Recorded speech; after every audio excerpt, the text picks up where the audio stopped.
All right, so we're gonna just talk about like dealing with a heavy collar tie. We're gonna talk about wrist snaps and how we can combine wrist snaps with different things. So my partner's gonna have a heavy collar tie, right? So I have multiple options, right? But this is just one, so don't take it for this is the only option. This is just one that I like. It's creating an extension with my hand to my partner's upper body.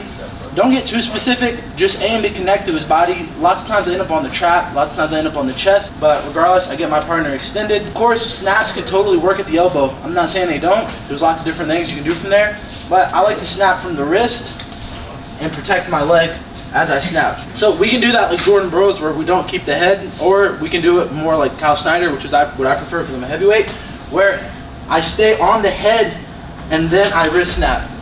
Now sometimes I'll get this guy snapped down. Sometimes I'll just clear the tie so I won't snap him, right? So his hand goes down, boom, and we're here. Both are totally fine. If I don't get my partner's hands in the mat, I always have the option to go ahead and shoot immediately into shots. My best ankle pick came from a failed wrist snap, right? Where I wrist snap him, but I can't snap. I can't actually get his hands to touch the mat.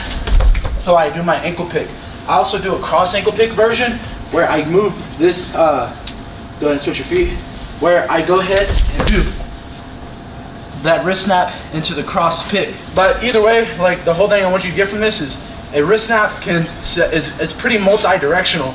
Number one, it clears collar ties. So it clears heavy collar ties.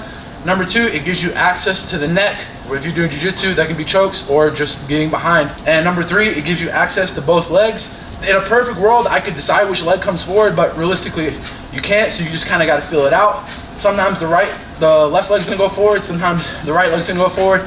I just go for whichever one comes. You can try to help guide a leg forward using your collar tie, but again, you kind of just have to play with it. So one last time, wrist snap options. Option number one, I clear without the head. So I wrist snap and I just clear. Option number two, I clear without the head and I go for a shot. Option number three, I clear with the hand and I get his hands to the mat. Option number four, I clear with the hand and I attack his near foot. Option number five, as I pull, his back foot comes forward and I attack that one. Those are pretty much the basic options from a wrist snap.